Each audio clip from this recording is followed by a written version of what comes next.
नमस्कार साथियों, वंदे मातरम। मैं आप सभी का फिजिक्स क्लासेस में हार्दिक स्वागत करता हूं। हमने इलेक्ट्रोस्टैटिक या स्थिर वैद्युतिकी चैप्टर पढ़ना शुरू किया था और फिलहाल हम इस चैप्टर को बेसिक लेवल पे पढ़ रहे हैं। क्योंकि इस चैप्टर को मैं कुछ अलग अलग पार्ट्स में बना रहा हूं, आप ध्यान रखिएगा कि कुछ टॉपिक पहले वो बना रहे हैं जो कॉमन हैं, जो हर कॉम्पिटिशन एग्जाम में काम आते हैं, नीट में, जेडब्ल्यू में, मतलब उस चैप्टर का वो बेसिक ज्ञान होना ही चाहिए। ठीक है। उसके बाद हम उस वीडियो के अंदर वो कंसेप्ट डालेंगे जो नीट के लेवल पर काम की हैं। ठीक है ना। जो कॉमन कंसेप्ट है वो तो सेकंड ग्रेड लेवल तक बढ़िया रहेगा, आराम से काम आएगी। लेकिन जो हम नीट के लेवल के लिए अलग से वीडियो डालेंगे उसी चैप्टर के, उसमें हम अलग से कंसेप्ट और उस लेवल के क्वेश्चंस और न्यूमेरिकल डालेंगे। ठीक है। और उसके बाद में हम कुछ वीडियोस वो भी डालेंगे जिनमें क्वेश्चन का लेवल जेडब्ल्यू मेंस लेवल तक उठाया जाएगा और उनका आपको अभ्यास करवाया जाएगा। इसलिए कुछ स्टूडेंट यदि देख के कहते हैं कि सर ये बेसिक चीज़ें हैं, केवल इतनी बेसिक, हमें पहले बेसिक चीज़ों पे वीडियो तैयार करने हैं। पहले बेसिक चीज़ें हमारी कंसेप्ट क्लियर हो कि भाई कुलाम्स लॉ क्या है, कुलाम का नियम क्या है। हमें कुलाम के नियम का ही नहीं पता तो हम न्यूमेरिकल कैसे करेंगे। और जनरल न्यूमेरिकल जो सभी कॉम्पिटिशन एग्जाम में पूछे जाते हैं वो हम इन वीडियोज़ में कर रहे हैं, ताकि आपका इस चैप्टर का इतना बढ़िया बेस तैयार हो जाए।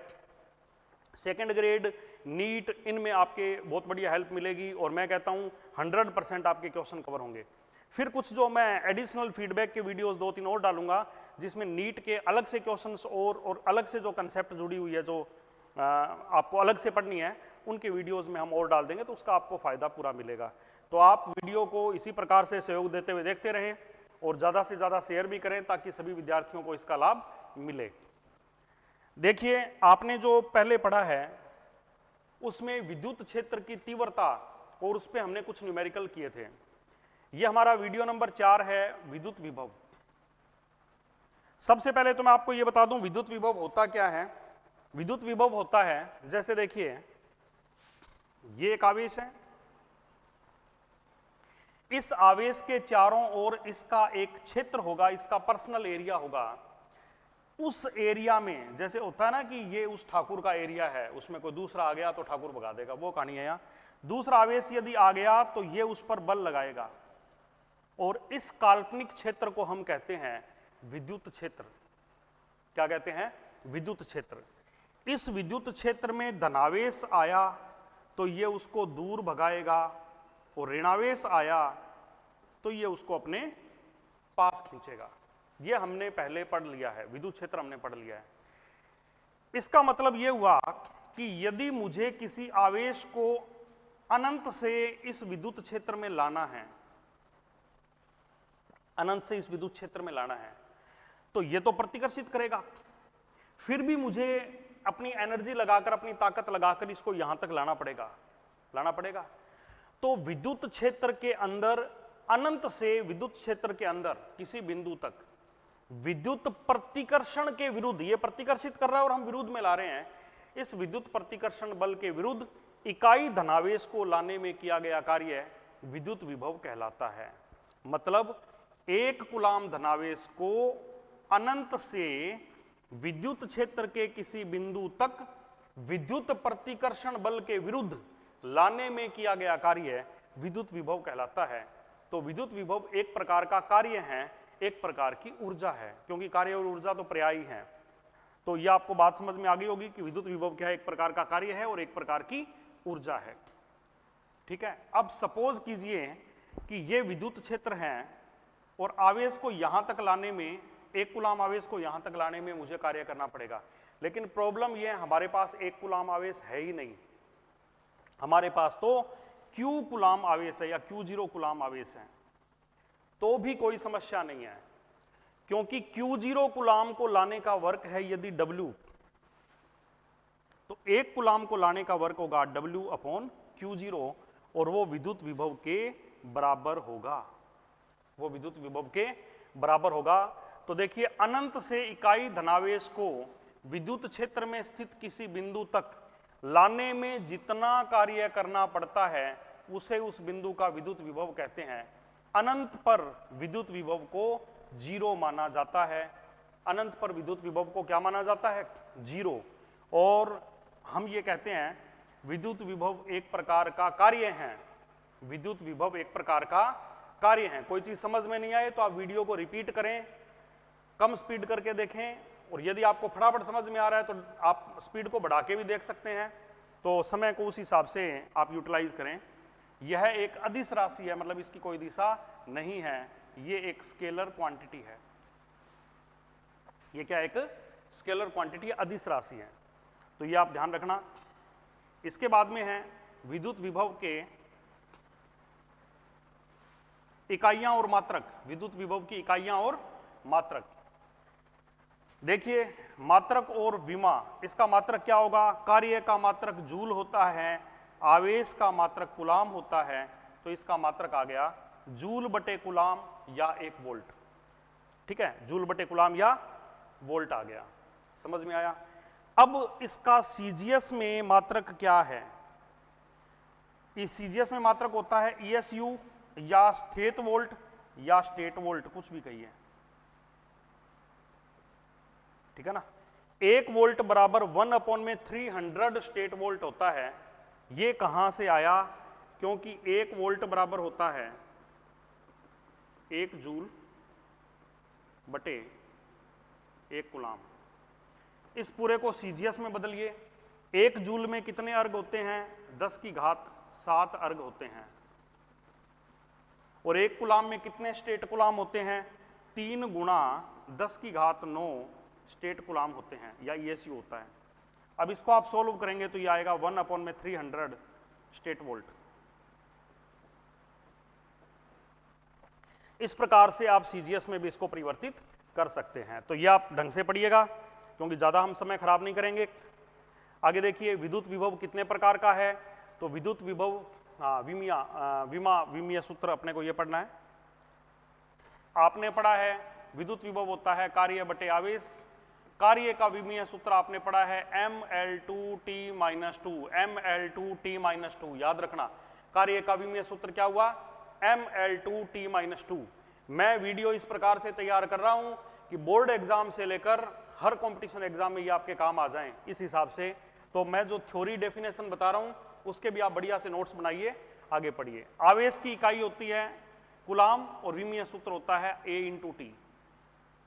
अब आवेश का A/T कहां से आया? आवेश बटे समय बराबर धारा।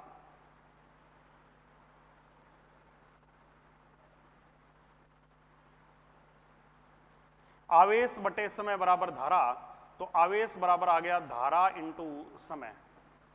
और धारा का जो विमीय सूत्र में हम A से प्रदर्शित करते हैं, समय को T से, तो विमीय सूत्र बना mL2T-3A-1। इस प्रकार से इसका विमीय सूत्र हमें प्राप्त हुआ। विद्युत विभव के प्रकार, विद्युत विभव 2 प्रकार का होता है। इसकी कोई दिशा नहीं होती है, इसकी कोई दिशा नहीं होती है। याद रखना, धनावेश के कारण धनात्मक विभव होता है, ऋणावेश के कारण ऋणात्मक विभव होता है। पॉजिटिव चार्ज के कारण पोटेंशियल भी पॉजिटिव लेंगे और नेगेटिव चार्ज के कारण पोटेंशियल भी नेगेटिव लेंगे, ये आपको ध्यान रखना है। विद्युत विभव एक अदिश राशि है।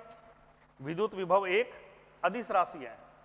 तो जब बहुत सारे आवेश हों तो इसके लिए हम अध्यारोपण के सिद्धांत का इस्तेमाल करते हैं। इसका इस्तेमाल करते हैं बिंदु आवेशों के कारण विद्युत विभव, जिसको आप कहेंगे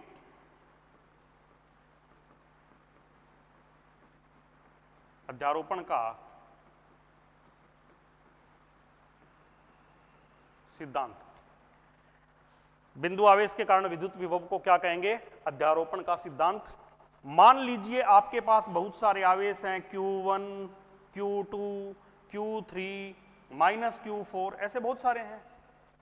और इन सब के कारण आप एक बिंदु P पर विभव देखना चाहते हैं, जिसमें Q1 की दूरी है R1, Q2 की दूरी है R2, Q3 की दूरी है R3, Q4 की दूरी है R4। तो यहां पर परिणामी विभव क्या होगा? रिजल्टेंट विभव क्या होगा? तो अध्यारोपण का सिद्धांत। आप कहोगे सर पेपर में आ जाए अध्यारोपण का सिद्धांत, तो सिर्फ अध्यारोपण का सिद्धांत नहीं आएगा, या आएगा विद्युत क्षेत्र का अध्यारोपण का सिद्धांत, जैसे 12वीं बोर्ड वाले कोई बच्चे कहें, या विद्युत विभव का, या विद्युत बल का, ऐसे सबका अलग अलग है। तो इसमें आप ये कहोगे कि 2 या 2 से अधिक आवेशों के कारण किसी एक बिंदु पर 2 या 2 से अधिक आवेशों के कारण किसी एक बिंदु पर विद्युत विभव सभी आवेशों के कारण बढ़ने वाले विभव के अदिश योग, क्या बोला, अदिश योग के बराबर होगा। अब आप कह रहे हो सर बल वाले टाइम में तो आप सदिश योग बता रहे थे, अब आप अदिश योग बता रहे हैं, तो ध्यान रखना बल और विद्युत क्षेत्र की तीव्रता, बल और विद्युत क्षेत्र की तीव्रता ये दोनों की दोनों सदिश राशियां हैं, इसलिए परिणामी बल और परिणामी विद्युत क्षेत्र की तीव्रता सदिश योग के बराबर होती है, ये मैंने वहां बताया। लेकिन एक बात और ध्यान रखना, विद्युत विभव और विद्युत स्थितिज ऊर्जा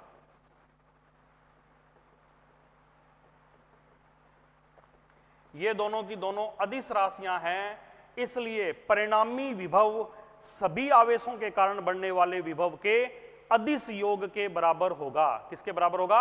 अदिश, अदिश स्केलर जो है वो सम के इक्वल होगा। तो ये ध्यान रखना। मान लीजिए इन सब ने यहां विभव बनाया है, किसी ने बनाया V1, किसी ने बनाया V2, किसी ने बनाया V3, किसी ने बनाया V4, ये है। तो विद्युत विभव क्या होगा? यहां पर एक छोटा सा पॉइंट है जो विद्युत स्थितिज ऊर्जा से निकल के आएगा, आप ध्यान रखिएगा। ये आवेश है Q, बिंदु आवेश है ये, क्या ये बिंदु आवेश, इसके कारण R दूरी पर विभव होता है। मान लो यहां R दूरी पर P बिंदु है, यहां विभव होता है KQ/R। ये सूत्र हम डिटेल से विद्युत स्थितिज ऊर्जा पढ़ेंगे, वहां पर हम पढ़ेंगे। किसी Q आवेश के कारण यहां पर विभव होगा KQ/R, प्लस आवेश है तो प्लस KQ/R और माइनस आवेश है तो माइनस KQ/R, ये अपने को ध्यान रखना है।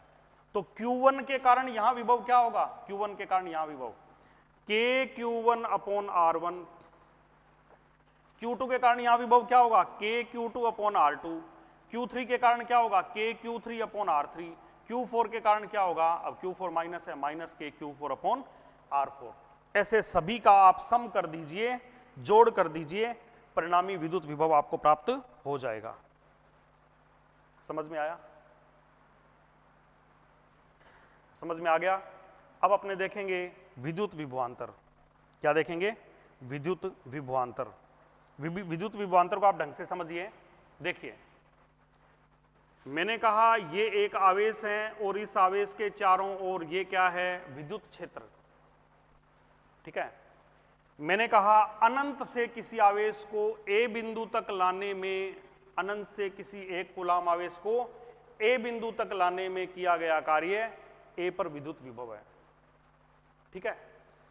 और अनंत से किसी आवेश को बी बिंदु तक लाने में किया गया कार्य बी पर विद्युत विभव है।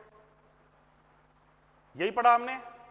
और किसी आवेश को विद्युत क्षेत्र के भीतर एक बिंदु से दूसरे बिंदु तक लाने में किया गया कार्य विद्युत विभवांतर कहलाता है। क्या बोला? विद्युत क्षेत्र में किन्हीं दो बिंदुओं पर, ये दो बिंदु है, विद्युत क्षेत्र में किसी इकाई धनावेश को एक बिंदु से दूसरे बिंदु तक ले जाने में किया गया कार्य विद्युत विभवांतर कहलाता है। समझ में आया? तो विद्युत विभवांतर होगा ए से बी तक लाने में किया गया कार्य, इसको हम लिखेंगे VB माइनस V1। मान लीजिए आपके पास में एक कूलाम आवेश है ही नहीं, तो आप Q0 को A से B तक ले आइए। किसको? Q0 को। तो Q0 को लाने में कार्य करना पड़ा W, तो एक कूलाम को लाने में कार्य करना पड़ेगा W/Q0। तो विद्युत विभवांतर होगा B पर विभव माइनस A पर विभव, B पर विभव माइनस A पर विभव। ये आपको ध्यान रखना है। ठीक है। अब देखिए एक बात और बताता हूं मैं आपको, थोड़ा सा समझना। मान लीजिए, थोड़ा समझना, यहां पर उच्च विभव है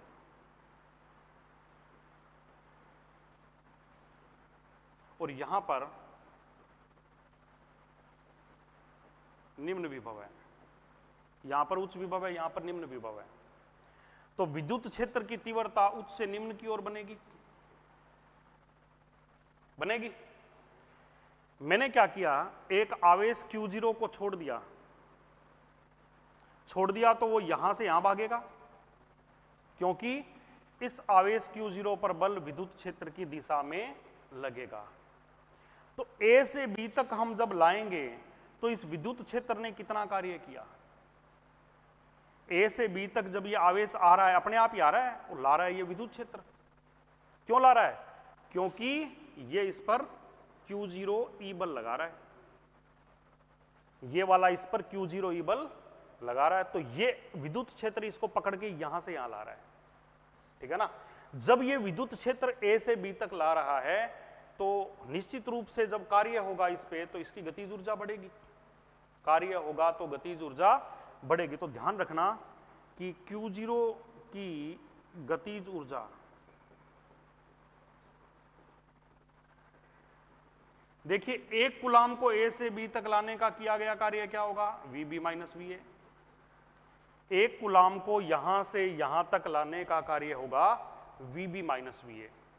तो Q0 कूलाम को लाने का वर्क क्या होगा, Q0 VB माइनस VA। ये ध्यान रखना, ठीक है ना। यदि दो बिंदुओं के मध्य विभवांतर डेल्टा V है तो Q0 आवेश को उन बिंदुओं के मध्य गति करवाने में किया गया कार्य Q0 डेल्टा V होगा, या उसकी गतिज ऊर्जा में वृद्धि Q0 डेल्टा V होगी। ये बात आपको हमेशा ध्यान रखनी है। समझ में आया? विद्युत विभवांतर की इकाई भी वोल्ट ही होती है, या जूल प्रति कूलाम होती है। विद्युत विभवांतर की इकाई भी क्या होती है, वोल्ट होती है, या जूल प्रति कूलाम होती है। अब देखना,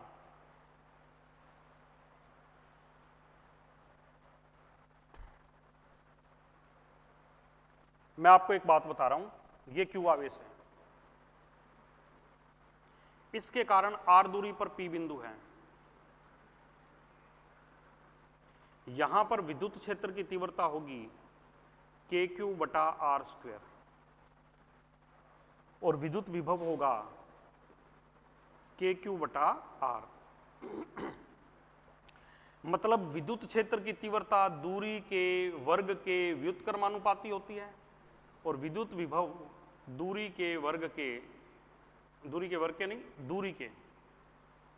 व्युत्क्रमानुपाती होता है। अब यदि कोई कहे इनका ग्राफ बनाइए, तो आप ध्यान रखना, ये यहां पे आ गया E या V, और ये आ गई दूरी। तो इसका ग्राफ इस प्रकार से बनेगा, ये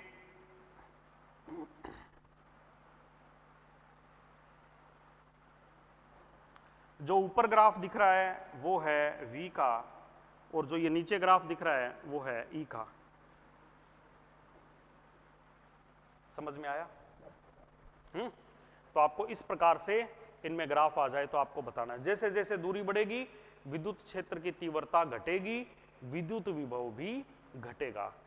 चलिए जी, कोई बात नहीं है। अब देखिए, आगे समझिए।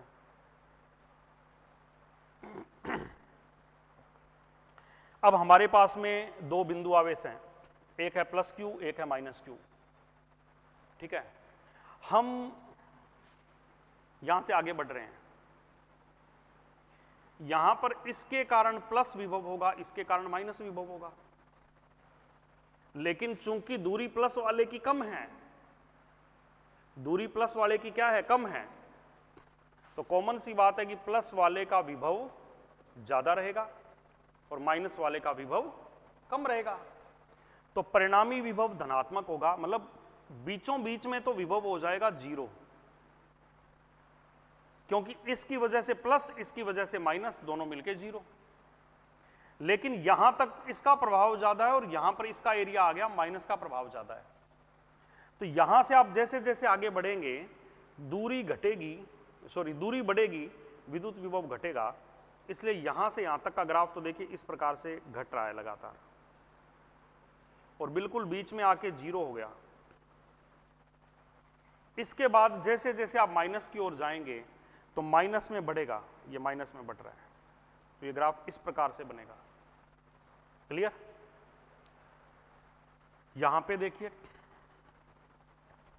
यहां पर इस जगह विद्युत विभव इसका ज्यादा है, इसका कम है, लेकिन कुल मिला के तो ज्यादा ही है।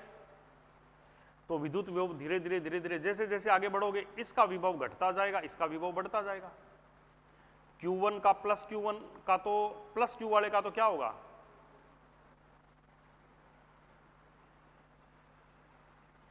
इस पहले वाले का विभव घटता जाएगा और इसका विभव बढ़ता जाएगा। तो उसके बाद में परिणामी जो है वो तो घटेगा। बिल्कुल बीचों बीच में आके विभव क्या हो गया, मिनिमम। और उसके बाद जैसे जैसे इसके नजदीक जाओगे वो ग्राफ सेम ऐसे इसका भी बढ़ना शुरू हो जाएगा। तो दो धनात्मक आवेश एक साथ हो तो ग्राफ इस प्रकार से बनता है, ये अपने को ध्यान रखना है।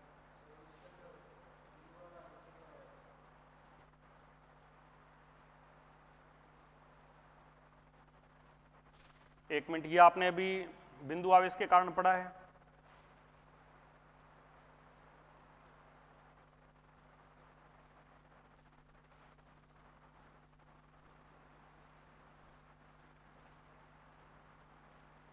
हाँ बताइए क्या कह रहे थे? क्योंकि आप यदि R बराबर लें, जैसे अभी पूछा है कि E जो है वो नीचे क्यों बनाया है, आप हमेशा ध्यान रखना। जैसे मान लीजिए दूरी है 2 मीटर, तो E क्या होगा, KQ बटे 2 का स्क्वायर, और V क्या होगा, तो ये मान कम हो गया ना, ये मान ज्यादा हो गया। तो A की दूरी पर, ये दूरी R सेम है, E का ग्राफ क्या रहेगा, E की वैल्यू कम रहेगी, V की वैल्यू ज्यादा रहेगी, तो V का ग्राफ ऊपर और E का ग्राफ नीचे।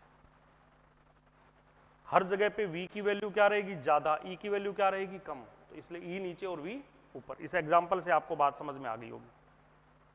अब देखिए बिंदु आवेश के कारण विद्युत विभव, आपके पास एक बिंदु आवेश है Q, इससे R दूरी पर यहां विद्युत क्षेत्र की तीव्रता हमें ज्ञात करनी है। तो विद्युत क्षेत्र की तीव्रता आएगी KQ बटा R स्क्वायर, क्योंकि विद्युत क्षेत्र की तीव्रता का मतलब है +1 कूलाम आवेश पर लगने वाला बल। तो +1 पर बल कितना लगेगा, Q1 Q2 1 हो गया अपॉन में R स्क्वायर।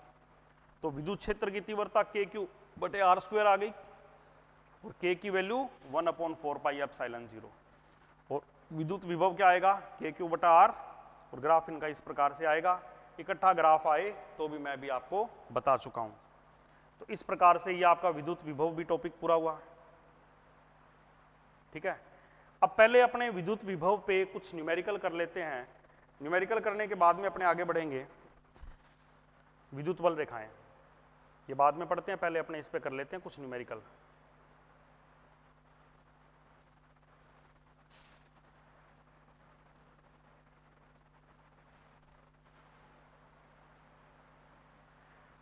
देखिए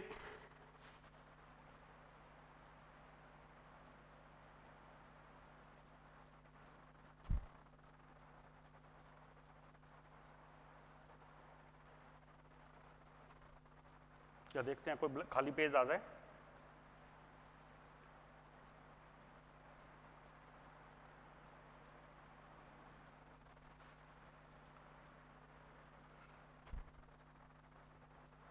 देखिए कुछ न्यूमेरिकल अपने कर लेते हैं। जैसे क्वेश्चन है कि एक षटभुज है,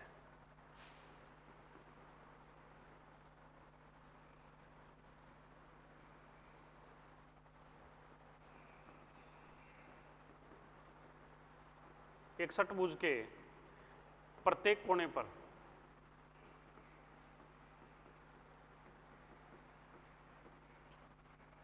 +Q आवेश स्थित है।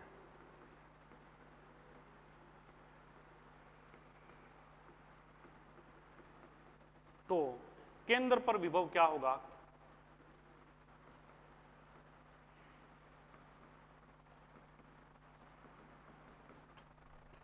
यदि भुजा A है।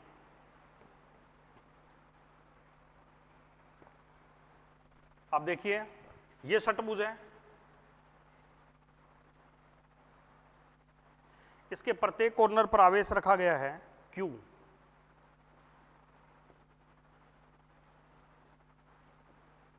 ये केंद्र है। अब इसकी भुजा यदि A है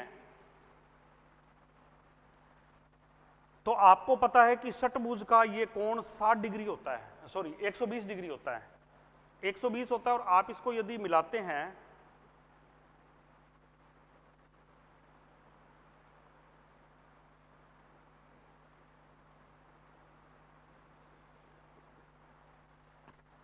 तो ये भी कोण कितना होता है 60 डिग्री, ये भी कोण कितना आएगा 60, ये भी कोण कितना आएगा 60।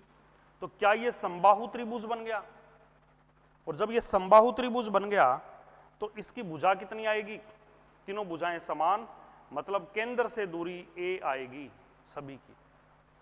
इसकी भी a, इसकी भी a, इसकी भी a, इसकी भी a, इसकी भी a, इसकी भी a और इसकी भी a, सभी की दूरियां a ही आएगी।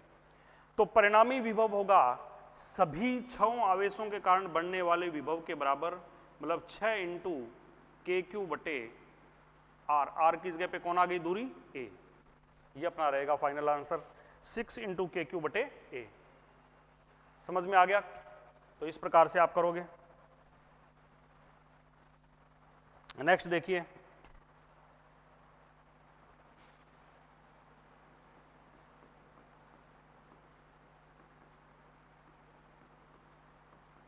निम्न आकृतियों में O बिंदु पर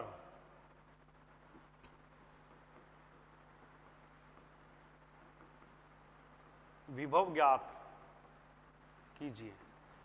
निम्न आकृतियों में O बिंदु पर विभव ज्ञात कीजिए, जिसमें पहली आकृति है, ये एक त्रिभुज है। इस त्रिभुज के यहां पे रखा हुआ है प्लस Q आवेश, यहां पे रखा हुआ है 2Q आवेश, यहां पे रखा हुआ है माइनस Q आवेश और ये है O बिंदु। दूसरी आकृति, ये एक वर्ग है, यहां पे plus Q, 5Q, minus 2Q और Q, और यहां पर विद्युत विभव आपको ज्ञात करना है O बिंदु पर। ठीक है। तीसरी आकृति, ये हमारे पास में एक घनाभ,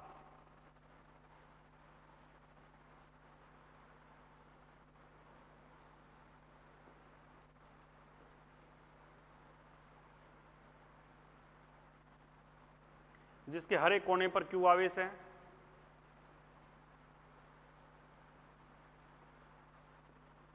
और उसके केंद्र पर विभव हमें ज्ञात करना है। हर एक कॉर्नर पर कितना आवेश है? Q।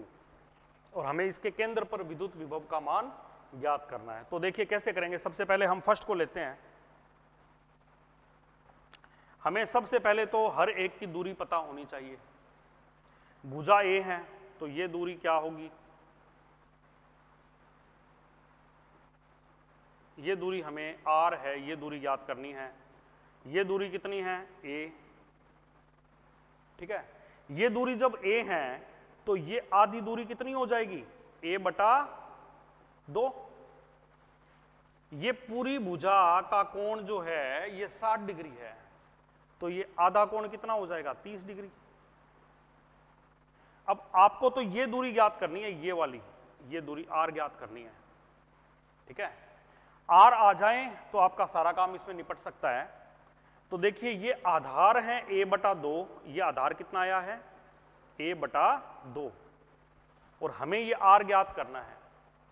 तो cos 30 हम लेंगे, cos 30 बराबर हो जाएगा आधार बटे कर्ण। इसका आधार है ये वाला A/2 और ये कर्ण है कितना? R। और cos 30 का मान कितना होता है? √3/2। 2 से 2 कैंसिल, तो ये R आ गया है A/R कितना आ जाएगा? A/√3। कुछ बच्चे कहते हैं सर ये आप R ही क्यों नहीं ले लेते, इसको ऐसे क्यों बदला है? R हमें क्वेश्चन में नहीं दिया, हमें तो क्वेश्चन में इसकी भुजाएं दी है। अब हमने R यूं ही मान लिया और हम अपने उत्तर में भी वो R ले आए। उत्तर में हमेशा वही बात निकालनी होती है जो चीजें हमें दी गई है। हम अपनी तरफ से कोई चीज माने और हम उसको उत्तर में शामिल करें, वो नहीं होगा, ठीक है ना। इसलिए कुछ बच्चे कह देते हैं सर ये आर का आर ही लिख दो ना, क्यों फालतू काम आप इसको ये बाई 3 ये कर रहे हो, टाइम पास है क्या? ये टाइम पास नहीं है, ठीक है ना। आर बराबर हो जाएगा a बाई रूट 3। तो अब देखिए इसके कारण विद्युत विभव क्या आएगा, इसके कारण विभव प्लस इसके कारण विभव प्लस इसके कारण विभव, इसके कारण विभव क्या आएगा, k प्लस क्यू बटे क्या आर, एक बार आर की वैल्यू बाद में लिखेंगे।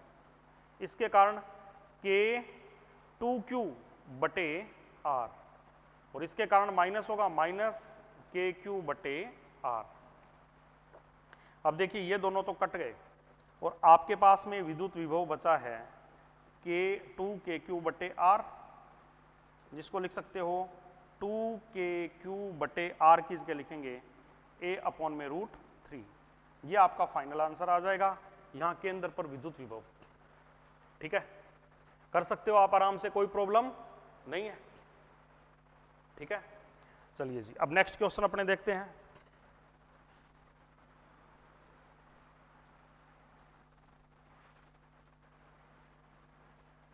इसको मिटा दूं ताकि हमें जगह मिल जाए। बाकी तो आप है ना जो मतलब वीडियो ही तो देख रहे हो, तो पॉज कर लिया करो या बैक करके वापस देख लेना इसको, यदि किसी ने नोट नहीं किया है। कई कहते हैं सर नोट करने का टाइम नहीं दिया, अरे टाइम आपके घर पे है, मैं कहाँ से टाइम दूंगा ये बताइए। कई कमेंट करते हैं कि सर वीडियो आपने नोट करने का टाइम नहीं दिया, तो आप पॉज करके नोट कर लीजिए, नहीं किया तो बैक कर लीजिए, कोई दिक्कत नहीं है उसमें, है ना।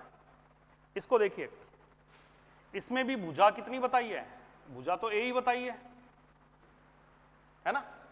जब ये ए है, ये भी ए है, तो ये केंद्र से ये टोटल दूरी क्या होगी, ये वाली टोटल दूरी, ये ए है ये ए है, तो ये हो जाएगा a रूट 2। क्या हो जाएगा, a रूट 2। तो ये केंद्र से दूरी कितनी आएगी, ये वाली जो r जिसको मैं मान रहा हूं, ये कितनी आएगी। अब ये कुछ बच्चे कहते हैं सर a रूट 2 कैसे आई, अरे कर्ण स्क्वायर बराबर लंब स्क्वायर प्लस आधार स्क्वायर, कर्ण स्क्वायर बराबर लंब स्क्वायर प्लस आधार स्क्वायर करेंगे तो कर्ण का मान आपका आ जाएगा a रूट 2। तो ये दूरी r आ जाएगी a रूट 2 की भी आधी, क्योंकि ये पूरी है a रूट 2, ये तो बिल्कुल आधी होगी। अब इसको मैं सोल्व करूंगा तो a रूट 2 और 2 को लिख सकते हैं रूट 2 इंटू रूट 2, रूट 2 से रूट 2 कैंसिल, तो r बराबर आ गया a अपॉन में रूट 2। अब इसके कारण विभव हमें निकालना है, तो यहां पर विभव अध्यारोपण के सिद्धांत से ये भी बनाएगा, ये भी बनाएगा, ये भी बनाएगा और ये भी बनाएगा। तो देखिए चारों के कारण विद्युत विभव प्लस q के कारण होगा k q अपॉन में r, फिर k 5q अपॉन में r, ये हो गया। इसके कारण माइनस होगा माइनस k q अपॉन में r, और इसके कारण होगा प्लस के क्यू अपॉन में r। अब के क्यू अपॉन r को आप कॉमन ले लीजिए, है ना, तो ये कितना आएगा 3kq अपॉन r। इसको सोल्व करेंगे 3 आ जाएगा, और r की जगह पे क्या आ गया 3kq अपॉन में r की जगह लगाया a रूट 2। इस प्रकार से आपका परिणामी विद्युत विभव ज्ञात हो गया। समझ में आ गया।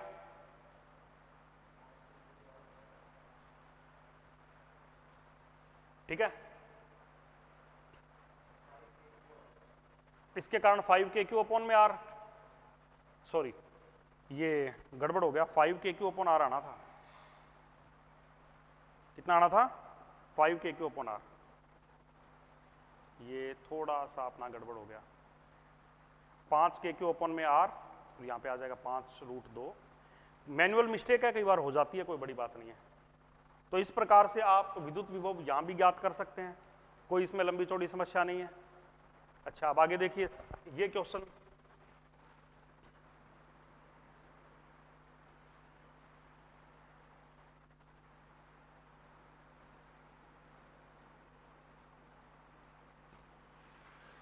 ये भी मिटा ही देता हूं, इसको समझिए। आप जिस कमरे में बैठे हैं उस कमरे में आप कल्पना कीजिए ये आपका फर्श है जहां पे आप बैठे हैं, ये फर्श है, ये एक दीवार है, ये एक दीवार है आमने सामने की, ठीक है। अब क्या है, सबसे पहले तो देखिए इस फर्श में ये जो दूरी है ये वाली, ये कितनी होगी? ये फर्श यदि आप सामने से देखें तो आपको ऐसा दिखेगा। तो ये तो मैंने साइड से बनाया 3D में, आप 3D में ना बनाएं तो ये फर्श जिसको मैं ABCD नाम दे रहा हूं, ABCD, तो ये ABCD आपको ऐसा दिखेगा, ABCD, और A और C के बीच में ये मैंने विकर्ण बनाया है। तो जब ये भुजा A है, ये भुजा A है, ठीक है ना, ये भुजा A है और ये भी भुजा A है, तो ये विकर्ण AC बराबर होगा √A² + A², यानी √2A, ठीक है। तो AC की वैल्यू आ गई है √2A, ये इतनी बात समझ में आ गई। अब मेरे सामने समस्या ये है कि ये 3D में डायग्राम है और कमरे के हर कोने पे चार्ज पड़ा है, और मुझे सेंटर से दूरी याद करनी है, ये वाली, मुझे सिर्फ ये वाली दूरी चाहिए, ठीक है। तो मैं क्या कर रहा हूं, इस कोने से लेकर और इस कोने तक ये दूरी निकाल देता हूं विकर्ण। विकर्ण का मतलब है कमरे के एक कोने से लेकर वो सामने वाला दूसरा कोना, ऐसे ऐसे। अब ये यदि मैं निकालता हूं तो यहां पे हवा में एक ट्राइंगल बन गया, इसको मैंने कहा A, इसको कहा BCD और इसको बोल देता हूं E। तो ये हवा में जो ट्राइंगल बना है, ये जो त्रिभुज बना है हवा के अंदर, इस त्रिभुज का बिल्कुल बीच का बिंदु है ये O, और ये AO हो जाएगी इस कोने से केंद्र की दूरी। नहीं आया समझ में? देखिए ये विकर्ण है जमीन के ऊपर, ये एक दीवार, दो दीवारों का कोना है, और ये एक कोने से दूसरे कोने तक का पूरा विकर्ण है जो कमरे के बिल्कुल बीच से जा रहा है, सेंटर से होकर, ठीक है ना, और उसका ही बिल्कुल बीच का बिंदु है O। अब मैं इस त्रिभुज को यहां पे बनाने की कोशिश करता हूं। ये सब आप 3D में इमेजिन करेंगे तो ज्यादा बढ़िया रहेगा। इस त्रिभुज में A है, E है, C है, A है, E है और C है, और ये बिल्कुल बीच का बिंदु O है। अब ये AC है, ये AC हमने निकाला है √2A, अभी निकाला है हमने क्योंकि ये तो फर्श का ही है, और ये वाली भुजा है A, तो बताइए AE क्या होगा? AE बराबर होगा √ लंब स्क्वायर प्लस आधार स्क्वायर, A² + √2A², तो ये बन जाएगा √3A², जिसको अपने कह सकते हैं √3 × A। ये हमारा आ गया है बिल्कुल केंद्र से होते हुए जो विकर्ण जा रहा है, और इस विकर्ण का बिल्कुल बीच का बिंदु O है, और ये दूरी R है।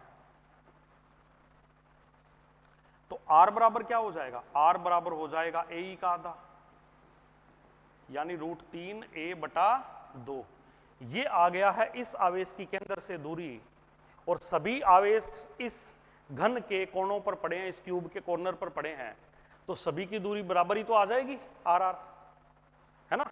ये सभी जितने भी आवेश हैं ये वाले, सब की दूरी ये R ही होगी केंद्र से, तो इस केंद्र से दूरी तो सबकी क्या होगी? R ही होगी। तो परिणामी विभव आएगा 8 आवेशों के कारण, 1 2 3 4 5 6 7 8, इन 8 आवेशों के कारण, तो 8 kq, और दूरी सबकी क्या है? R। तो ये बन जाएगा 8 kq, R किस जगह पे आ गया? √3A/2, जिसको कह सकते हैं 16/√3 kq/A। इस प्रकार से विद्युत विभव आप इस घन की वजह से भी ज्ञात कर सकते हैं केंद्र पर। क्लियर हुआ? कोई प्रॉब्लम नहीं है? अच्छा जी, अब आगे देखिए।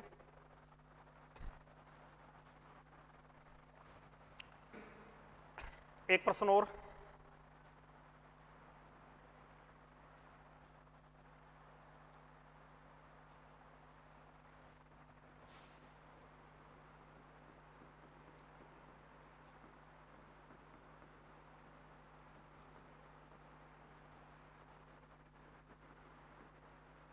दो बिंदुओं के मध्य विभवांतर कितना है? 200 वोल्ट है। कितना है? 200 वोल्ट है। एक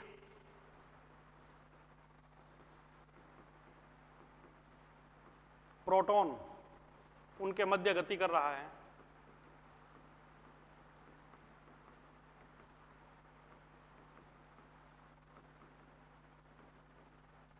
तो प्रोटॉन का की गतिज ऊर्जा व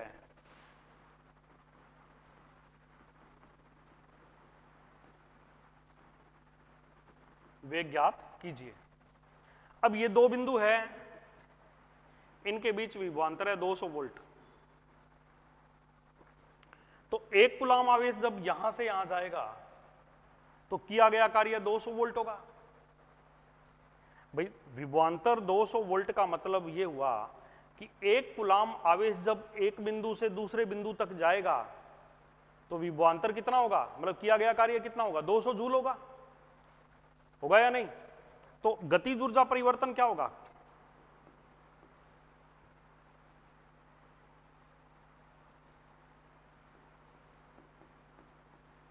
गतिज ऊर्जा में वृद्धि,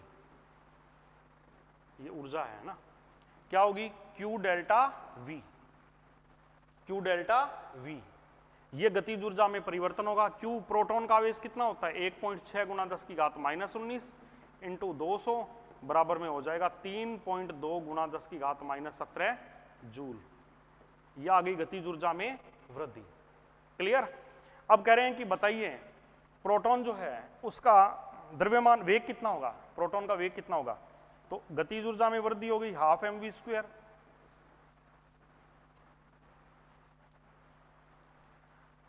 तो v बराबर क्या हो गया? 2qv अपॉन में m का अंडर रूट। ये 2 है भाई, z मत समझ लेना। 2qv अपॉन में m का अंडर रूट। अब देखिए क्या होगा, 2 तो 2 है और qv की वैल्यू हमने क्या निकाली है? 3.2 इंटू 10 की घात -17। द्रव्यमान, प्रोटॉन का द्रव्यमान होता है 1.67 गुणा 10 की घात -27। समझ में आ गया? तो लगभग ये होना चाहिए 1.9 into 10 raise to power 5, sorry, ये इसका लगभग उत्तर आना चाहिए। लगभग अंदाज है, मैं वैसे कैलकुलेशन नहीं किया। 1.9 into 10 raise to power 5 metre पर सेकेंड। आप इसकी कैलकुलेशन खुद करो। कुछ बच्चे कहते हैं सर कैलकुलेशन सिखाओ, तो कैलकुलेशन तो भाई छोटी क्लासेस में सीखनी होती है, ये तो आपको आनी चाहिए। तो आ गया ये समझ में वेग। अब कोई कहे संवेग बताइए। संवेग, तो देखिए संवेग भी कोई मुश्किल काम नहीं है। 12 mv² बराबर में qv। संवेग निकालने के लिए mm से ऊपर नीचे गुणा कर दीजिए, तो ये बन जाएगा p² बटे 2m बराबर में qv। ठीक है ना? तो p बराबर क्या हो जाएगा? Under root 2m qv। ये आपका संवेग भी इसमें आ जाएगा। प्रोटॉन का संवेग भी आप ज्ञात कर सकते हैं। आ गई बात समझ में? अच्छा, अब देखिए इसमें प्रश्न आपका एक और आ सकता है।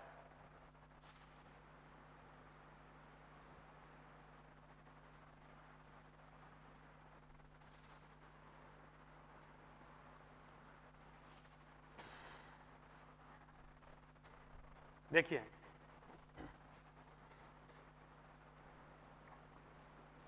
एक प्रोटॉन, न्यूट्रॉन व अल्फा कण को समान विभवांतर से त्वरित किया जाता है।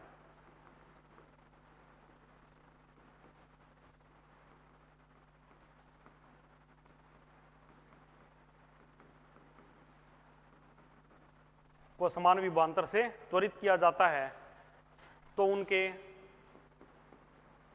तो अनुपात ज्ञात कीजिए।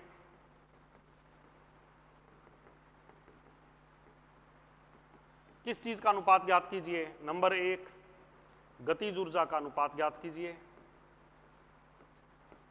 नंबर 2 संवेगों का अनुपात ज्ञात कीजिए। नंबर 3 वेगों का अनुपात ज्ञात कीजिए। ठीक है, समान विभवांतर से त्वरित किया है, गतिज ऊर्जा का, संवेगों का और वेगों का अनुपात ज्ञात कीजिए। किस प्रकार से करेंगे देखिए। सबसे पहले गतिज ऊर्जा, आपको पता है हाफ mv² गतिज ऊर्जा होती है, ये है qv के बराबर। अब विभव समान है तो गतिज ऊर्जा किसके समानुपाती हो गई? q के। किसके? q के। अब आपको मैं एक बात और बता देता हूं जो आप याद रखना, यह है अल्फा कण, यह है प्रोटॉन, यह प्रोटॉन, यह ड्यूट्रॉन और यह अल्फा कण। इनके आवेश का अनुपात, प्रोटॉन पे आवेश 1 इलेक्ट्रॉन के बराबर होता है, ड्यूट्रॉन पे भी आवेश 1 इलेक्ट्रॉन के बराबर होता है, और अल्फा कण पर आवेश 2 इलेक्ट्रॉन के बराबर होता है पॉजिटिव। तीनों पे है पॉजिटिव ही, लेकिन प्रोटॉन पे कितना होता है? 1 इलेक्ट्रॉन के बराबर, ड्यूट्रॉन पे 2 इलेक्ट्रॉन के बराबर, सॉरी 1 के, और अल्फा पे 2 इलेक्ट्रॉन के बराबर। ठीक है, और द्रव्यमान का अनुपात, प्रोटॉन का द्रव्यमान mp होता है, ड्यूट्रॉन का द्रव्यमान डबल होता है, अल्फा कण का द्रव्यमान 4 गुना होता है। ये आप ध्यान रखना, ठीक है ना। प्रोटॉन का द्रव्यमान mp, तो ड्यूट्रॉन का जस्ट डबल और अल्फा कण का 4 गुना होता है। अब ये बताइए कि आवेश का अनुपात पूछा है कि आवेश का अनुपात ज्ञात कीजिए, तो कैसे ज्ञात करेंगे? देखिए, प्रोटॉन अनुपात ड्यूट्रॉन अनुपात अल्फा। बताइए प्रोटॉन पे आवेश कितना है? E, ड्यूट्रॉन पे E, इधर 2E, तो अनुपात आ गया 1 अनुपात 1 अनुपात 2। समझ में आया? यह आ गया आपका गतिज ऊर्जा का अनुपात। किसका आ गया? गतिज ऊर्जा का। और संवेग का निकालें तो देखिए, आपने पढ़ी है हाफ mv² बराबर में qv, पढ़ी है? ऊपर नीचे mm से गुणा कर दीजिए तो mv आ जाएगा √2mqv, और यही संवेग होगा। तो संवेग किसके समानुपाती हो गया? p समानुपाती √m/q, क्योंकि 2 तो सबके लिए बराबर है और v भी सबके लिए बराबर है। तो संवेग आ गया द्रव्यमान और आवेश के गुणा के वर्गमूल के। तो आप सोचिए कि प्रोटॉन का संवेग, ड्यूट्रॉन का संवेग और अल्फा कण का संवेग। पहले इसका देखो, प्रोटॉन का द्रव्यमान mp, आवेश E, ड्यूट्रॉन का द्रव्यमान 2mp, आवेश E, अल्फा कण का द्रव्यमान 4mp, आवेश 2e। समझ में आ गया? तो देखिए mp mp mp e e e, तो यह आ गया 1 अनुपात √2 अनुपात √8। बोलो यही आया? इस प्रकार से इसका अनुपात ज्ञात हो गया। इसको आप ऐसे भी लिख सकते हैं 1 अनुपात √2 अनुपात 2√2। ठीक है, इस प्रकार से संवेगों का अनुपात आ गया। अच्छा, तीसरी चीज है वेगों का अनुपात। वेग, इस सूत्र से हम देखें तो हाफ mv² बराबर qv, तो v बराबर क्या आएगा? 2 को इधर ले जाओ, 2qv अपॉन में m का अंडर रूट। तो वेग किसके समानुपाती है? वेग समानुपाती है √q/m के।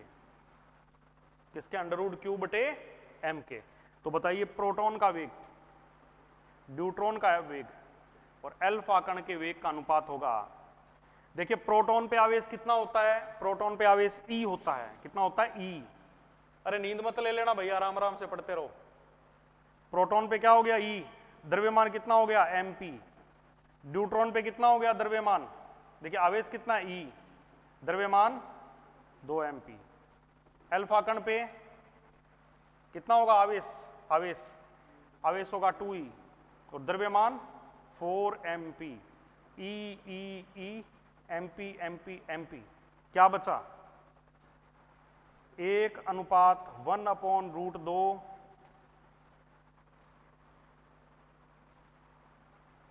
1/1/2 अनुपात, ये भी 2 दूआ 4 कट के 1/2 ही आएगा, जिसको आप ऐसे भी लिख सकते हैं उत्तर में √2:1:1, ये भी उत्तर आपका सही है। इस प्रकार से आप जो है वो ये प्रश्न सॉल्व कर सकते हैं।